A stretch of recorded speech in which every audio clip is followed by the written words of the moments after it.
A lot of this isn't going to make sense to you, and I'm sorry about that. I'm just going to start at the beginning, with the house.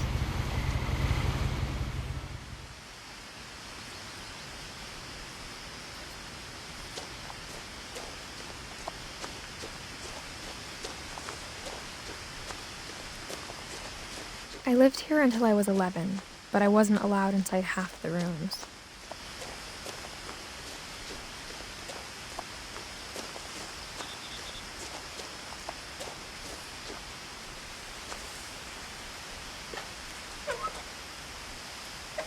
Inside the mailbox were bills from 7 years ago, marked urgent, open immediately.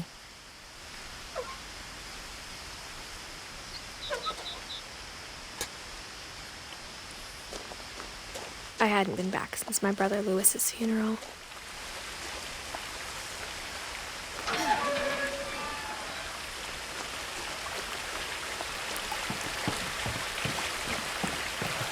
In her will, my mother left me a key, but didn't tell me what it unlocked. Maybe she thought I'd know, or she thought that the mystery would be enough to bring me back.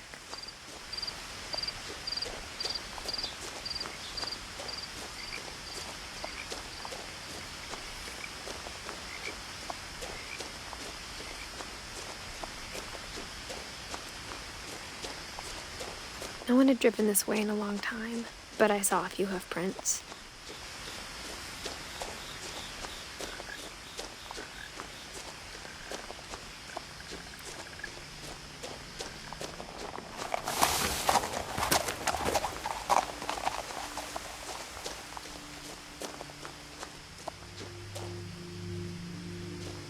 The truth is, even after I inherited the house, I never thought I'd come back to it.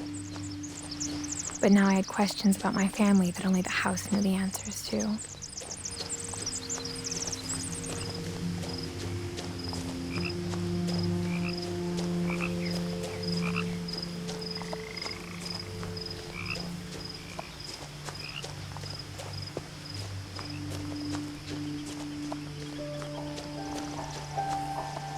The woods around the house have always been uncomfortably silent.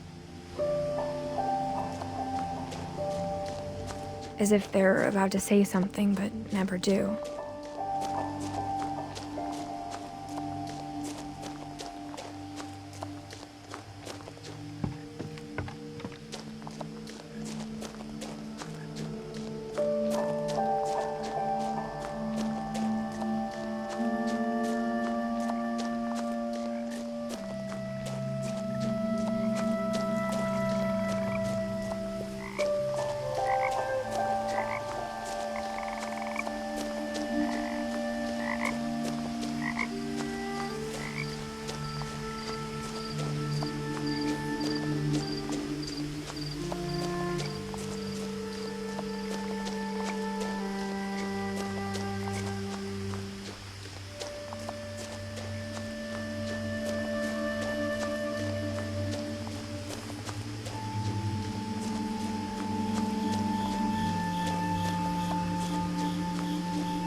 The house was exactly like I remembered it, the way I'd been dreaming about it.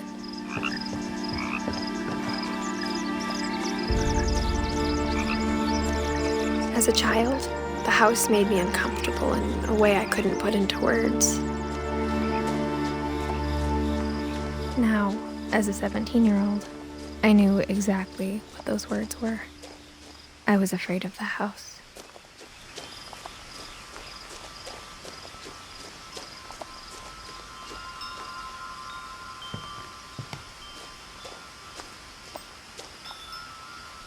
house felt like it had always been here.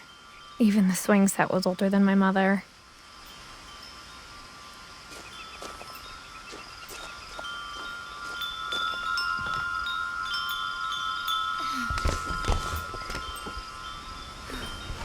Crawling through the doggy door used to be a lot easier when I was 11.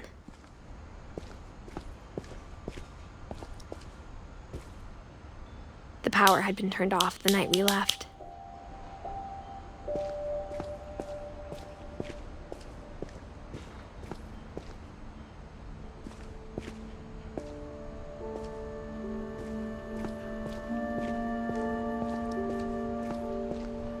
For the first time in years, I felt like I was home. But instead of a family, there were just memories of one.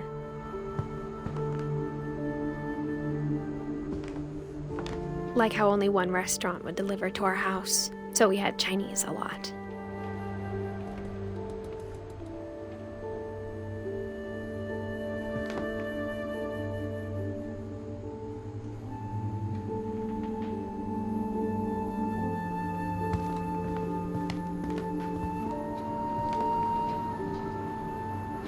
Or how after Louis started working at the cannery, we all got sick of eating salmon.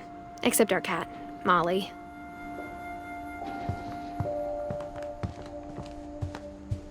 The table was still a wreck from the night we left. It was like a bomb had gone off, killing everyone but sparing the furniture.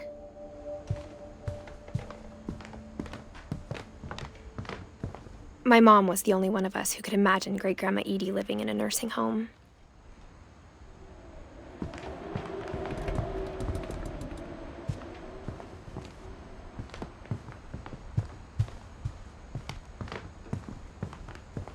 Nothing in the house looked abnormal. There was just too much of it, like a smile with too many teeth.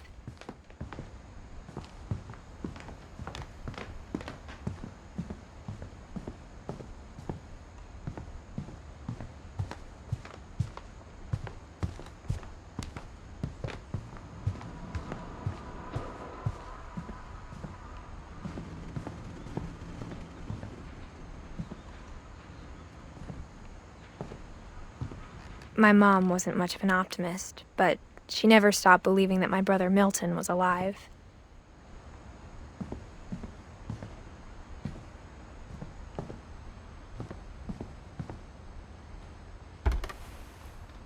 Edie told me once that every Finch who ever lived is buried somewhere in the library.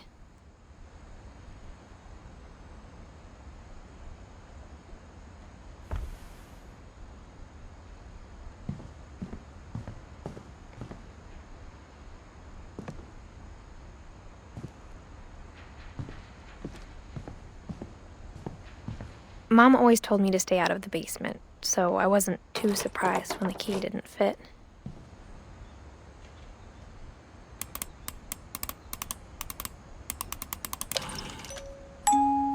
Great-Grandpa Sven built a music box for Barbara, along with the rest of the house.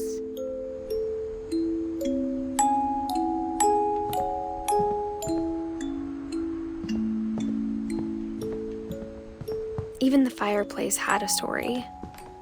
Edie told me the bricks came from the original house, after it sank.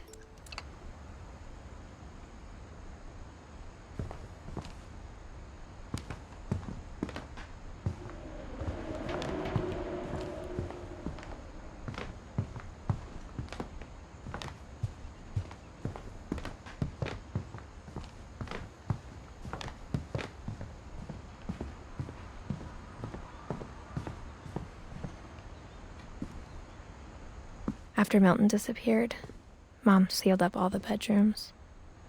Then Edie retaliated and drilled peepholes.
Molly always seemed like a girl I could imagine being friends with, if she hadn't died in 1947.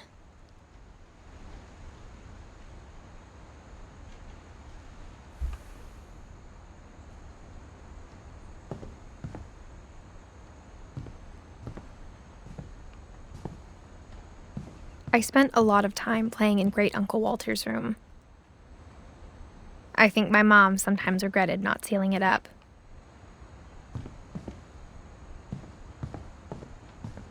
Lewis told me there were secret passages, but I never believed him.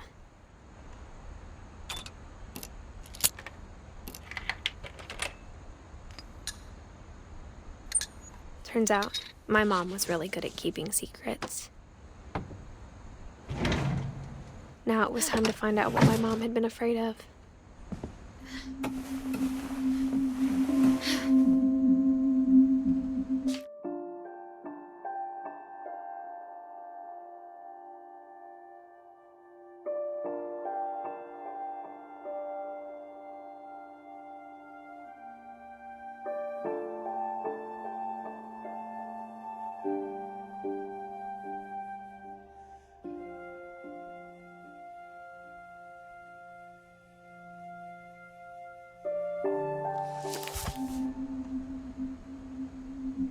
From the paintings on the wall, it was clear my brother Milton had been here before me. Reading this, maybe it sounds like I had a plan.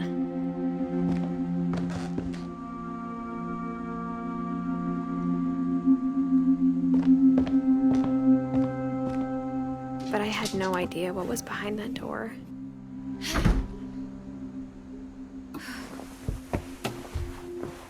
Just like I had no idea where all this was gonna lead. I grew up looking at Molly's room through the peephole.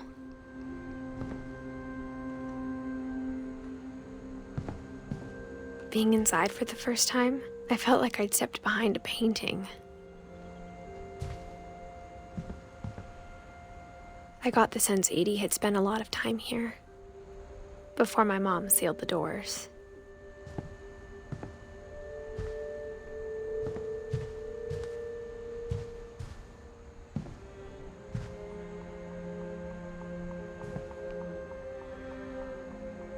Molly's gerbil had a tiny bedroom with its own even tinier gerbil cage.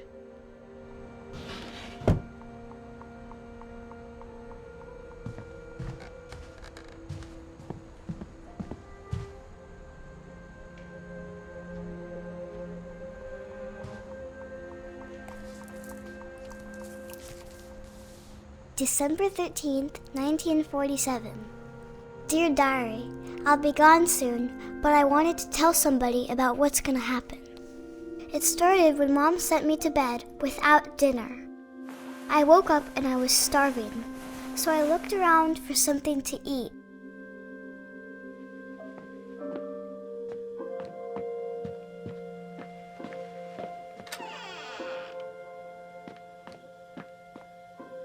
I kept eating and eating.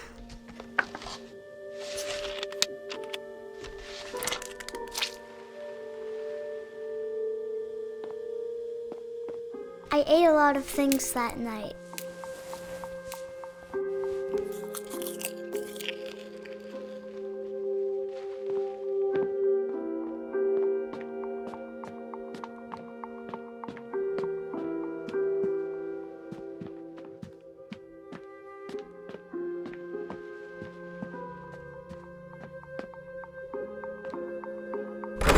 Mom, can I come out now? Sweetheart, it's late. Go to sleep. The gerbil food was dry, but I didn't mind it.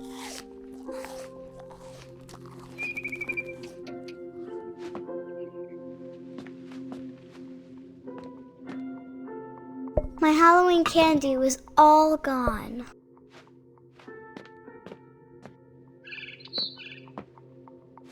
Then I heard chirping outside my window. It was a barn swallow going back to her nest. I reached out for her.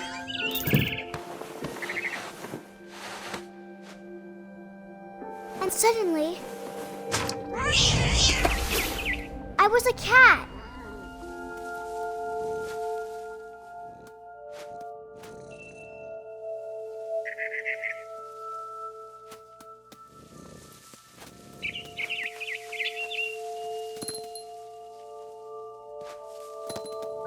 I tried to be quiet, but the bird was really scared.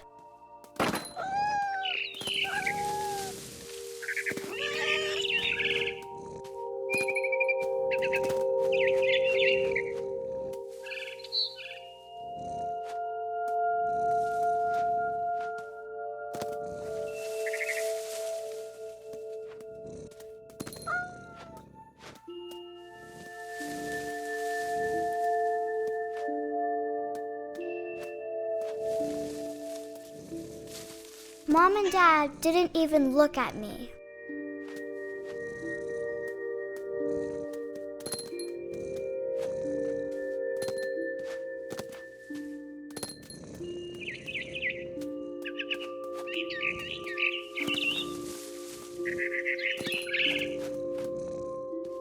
I jumped and I almost got her.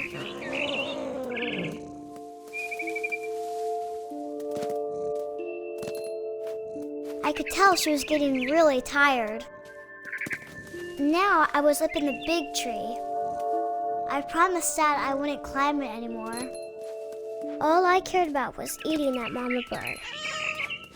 I gobbled her up. And suddenly, I was an owl. First, all I heard was the wind. Then I heard little teeth nibbling in the grass.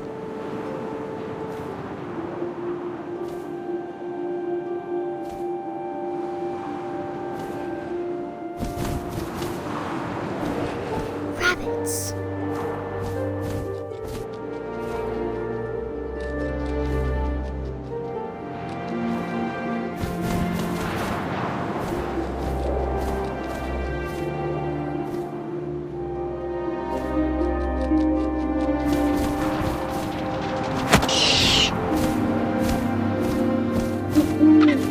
I imagined his face looking up and seeing mine through my talons.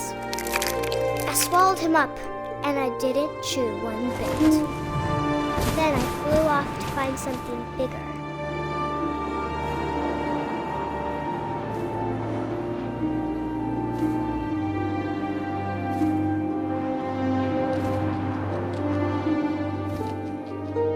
A mama rabbit.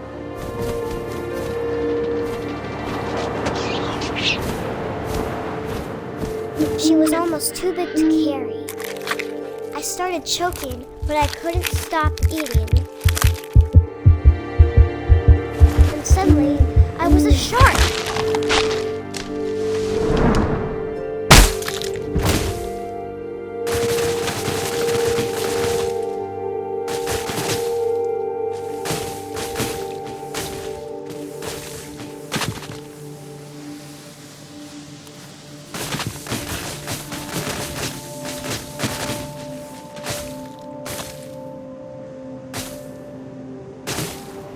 I rolled off a cliff and into the ocean. Now, I was hungrier than ever.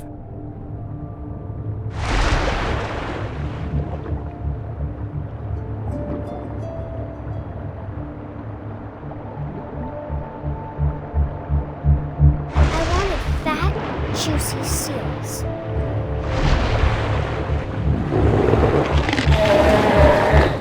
I tore off her flipper, and it tasted really good.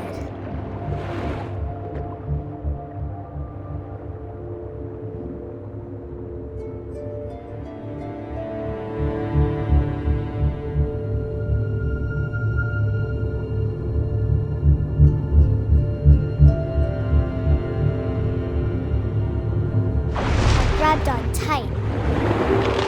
But I was so hungry, I jumped out of the water. When I opened my eyes, everything had changed.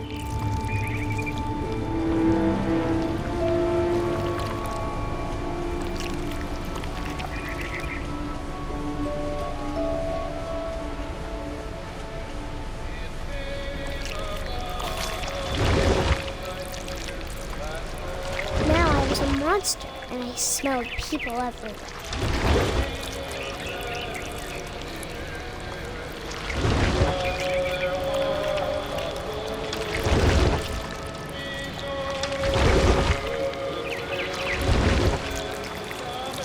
I was big, but I moved real quick. why.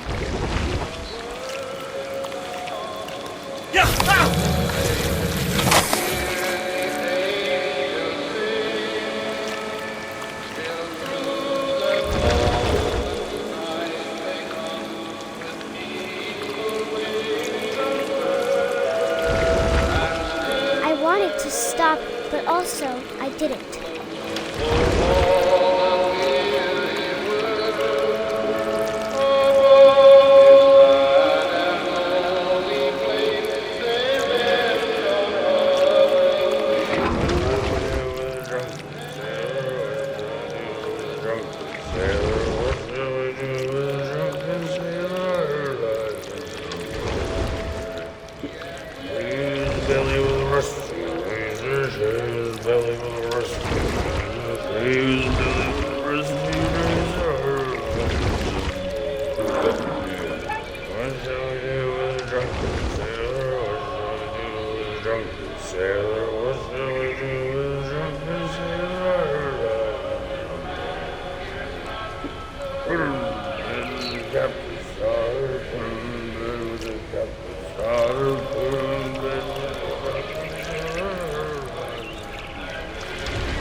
Passenger, I was still hungry. And across the water, I slithered onto the sand, and the good smell went into an old pipe.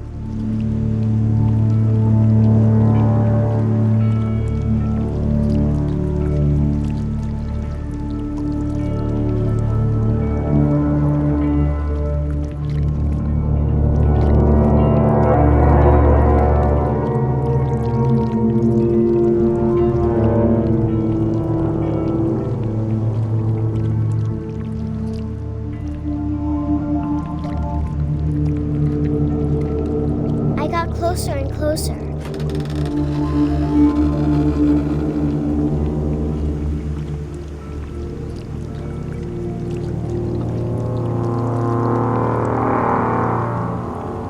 All of my stomach started growling.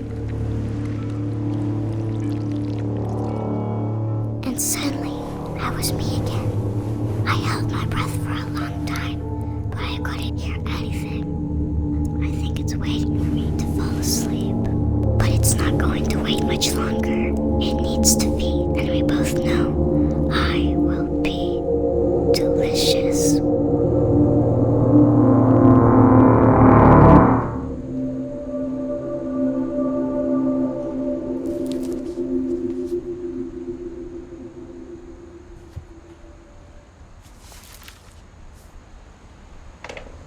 I'm not sure if I believed all of that, but I'm sure Edie would have.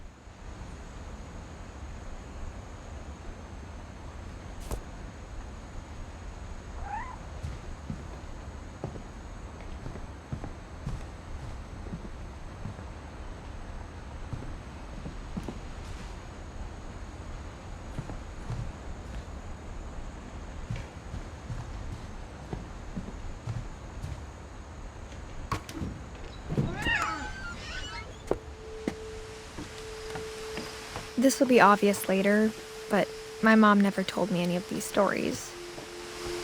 Edie would have, but Mom didn't like bringing up the past. Though, when we adopted a stray kitten, she was the one who named it Molly.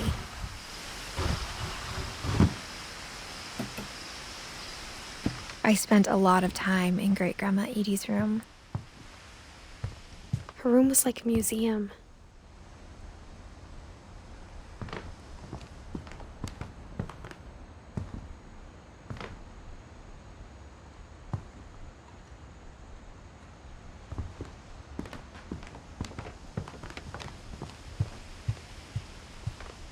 Even in her 90s, sometimes Edie seemed a lot younger than my mother. The only trace Grandpa Sam's first wife, Kay, left on the house was the pink bathroom. It was a pretty big trace.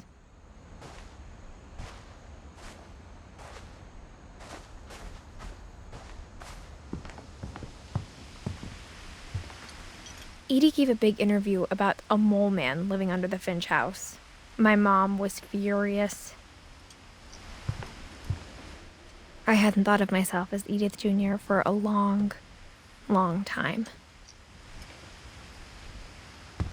One summer, they evacuated the island, but Edie refused to go. For a few weeks, she was a celebrity.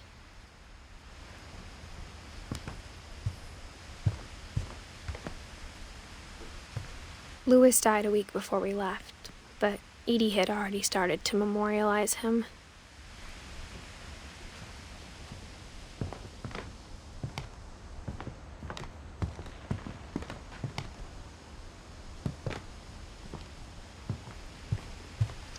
When Edie told people Sven was killed by a dragon, she could also have said he was building a dragon-shaped slide that collapsed. She could have, but she didn't.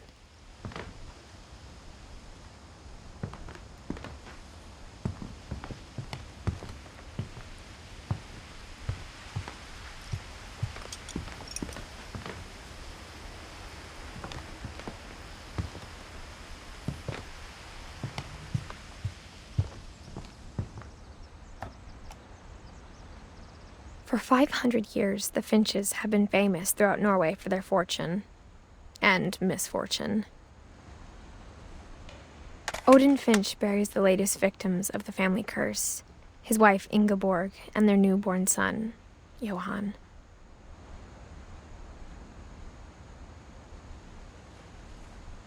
On January 7th, 1937, he set sail with his family and his house, hoping to leave the curse behind. But 40-foot waves off the coast of Washington send the house and Odin to the bottom of the sea. Odin's daughter Edie, with husband Sven and baby Molly, step ashore on their new home, Orcas Island. Odin Finch is the first to be buried in the new family cemetery.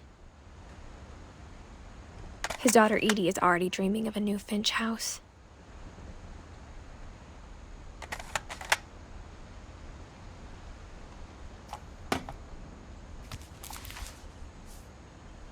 Whatever's wrong with this family, it goes back a long ways.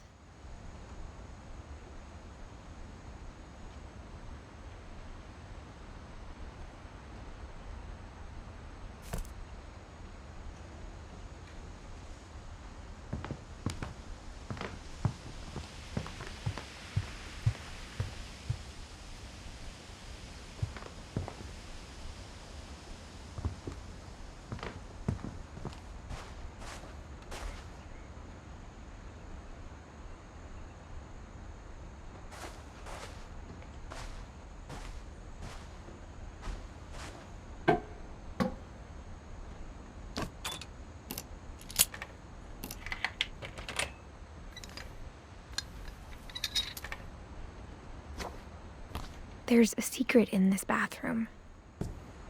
It's in the last place you would look. It isn't in the cupboard. It's hidden in this book.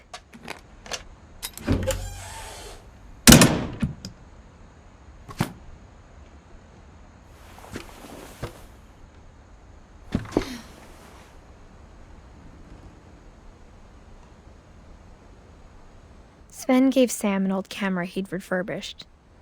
he never put it down.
I knew Grandpa Sam had a twin, and that he never talked about him.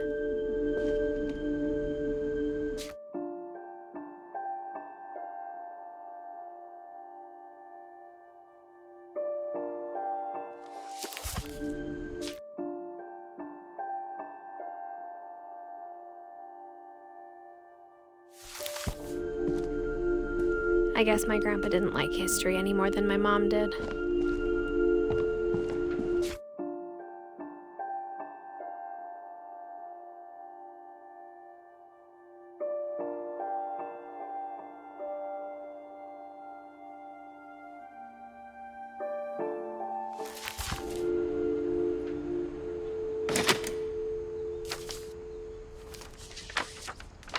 How I Want to Remember My Brother by Sam Finch. The thing I remember is that when he made up his mind, that was it.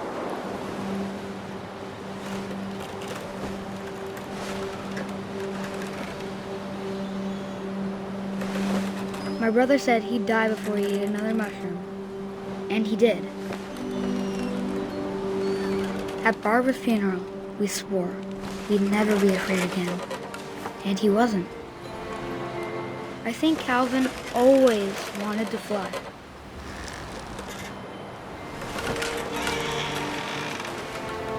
Sam! Calvin! Dinner's ready! Coming! But that day, he finally made up his mind to do it. I told him going around was impossible. Maybe if I hadn't said that.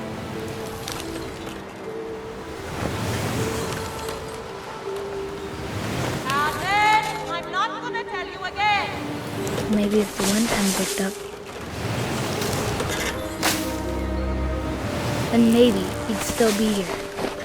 But I doubt it. I think he'd already made up his mind. That's what I want to remember about my brother.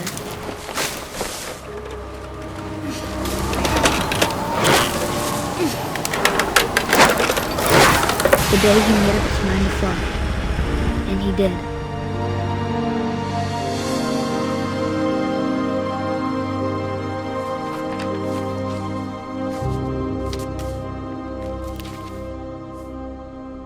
Calvin's story felt strangely familiar.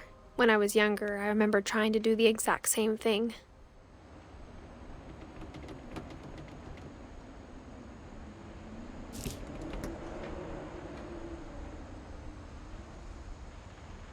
After the funeral, Edie roped off Calvin's half of the room.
passages were a pretty tight fit.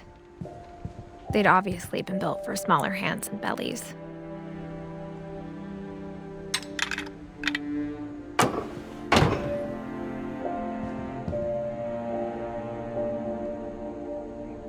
Whenever people ask me about my family, the first thing they always want to know about is Barbara. Edie's father, Odin, built the original house.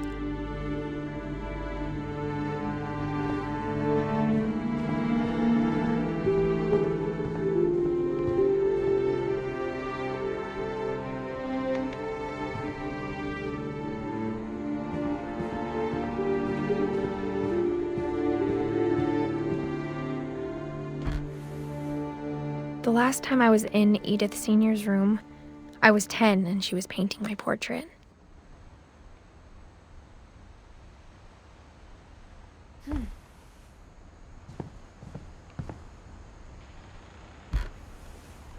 As a kid, I just assumed every house had peepholes and sealed rooms you weren't allowed inside of.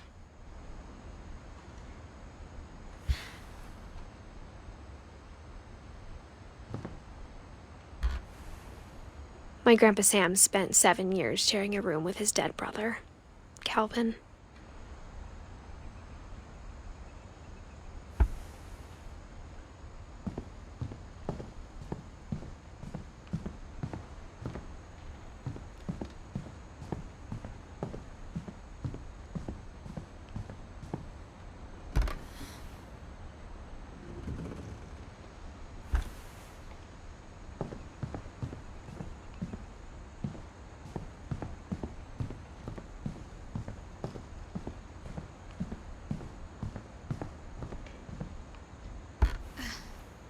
Barbara was a child star for 2 years, until America grew out of it.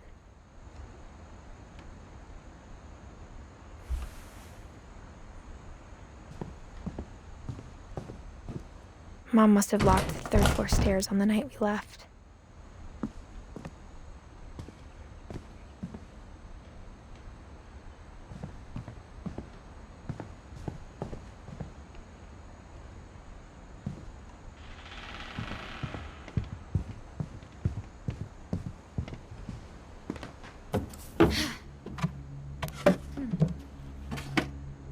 Growing up, I always thought of Barbara as a child star.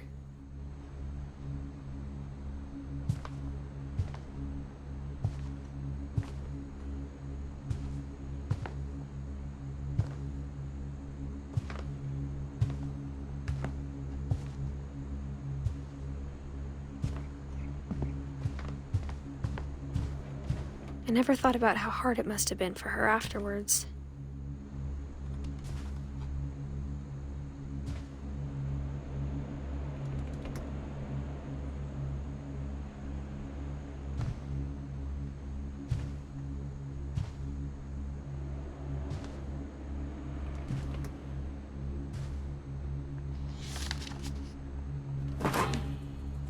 Of all the stories people wrote about Barbara's death, I'm surprised Edie saved this one.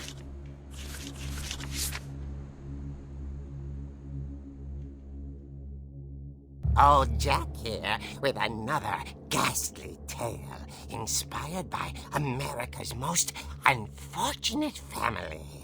I'm calling it The Surprise Ending of Barbara Finch. As a child star, Barbara was famous for her scream. Now at 16, she was all washed up, a has-been. But in a lucky break, she'd been asked to perform her signature scream at a local convention for monster movie fans. It was just the boost her career needed. Unfortunately, her scream hadn't aged well. Getting better. I think you just need the right motivation. Her biggest fan and current boyfriend, Rick, was about to demonstrate when... Now that was a great scream. It was Barbara's father, Sven. He'd slipped into a table saw and had to be rushed to the emergency room. So Barbara got stuck babysitting her youngest brother, Walter. Her convention comeback was cancelled. Okay, I'm hearing frustration, but I'm not hearing terror. What if I tried... A gang of hoodlums in Halloween masks have been terrorizing Orcas Island tonight. Police are urging residents to... That came from the basement. You're right!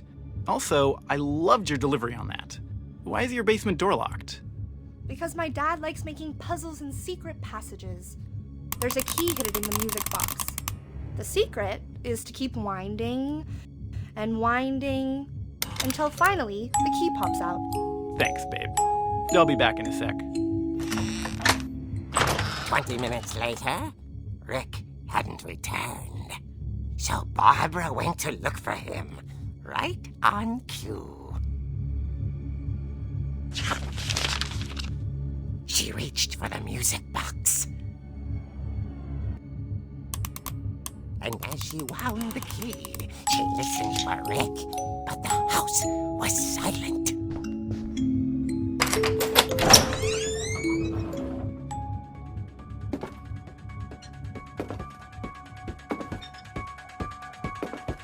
She found Rick's crutch and imagined the worst.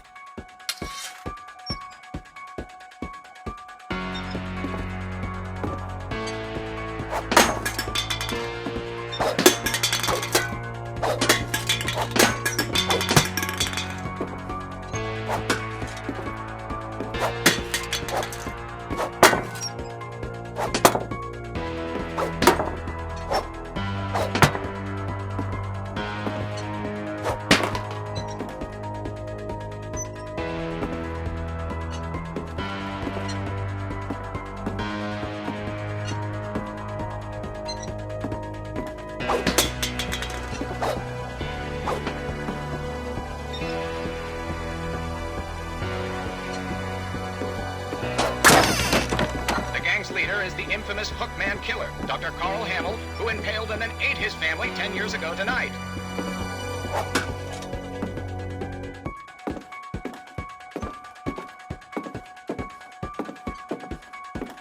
The old fridge rattled and grew still. Oh dear!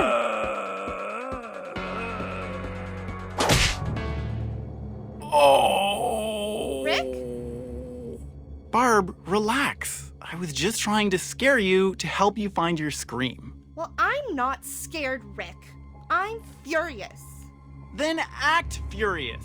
All I'm getting from you now is that you're hurt and confused and She threw him out, but she kept a little something to remember him by. Barb, have you seen my other crutch? And she was still holding it when she fell asleep watching the late picture show. Hours later... Barbara! Walter, what's going on up there? Ah! Okay, I'm coming up, but if this is a trick, you're dead, Walter.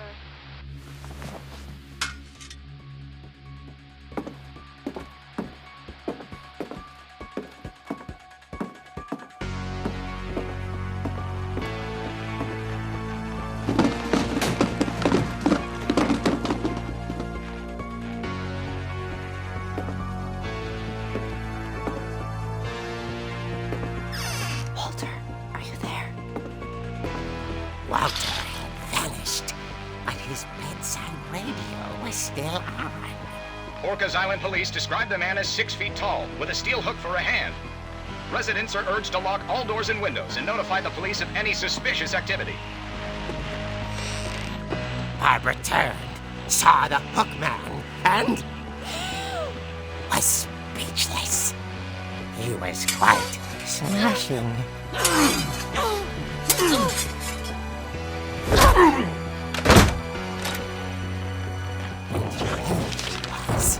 he couldn't get enough of Barbara.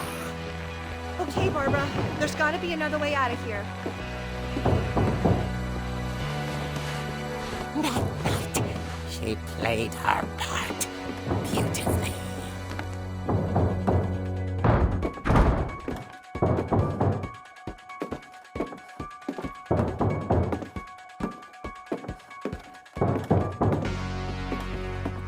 thought about abandoning Walter, but just couldn't do it. Molly's door hadn't been opened in years. The hinges groaned.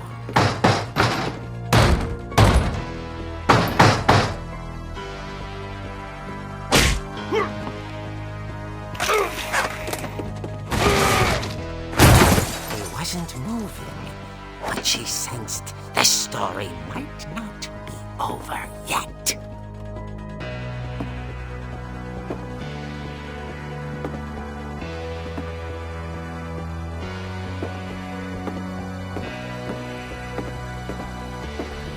The hookman had vanished.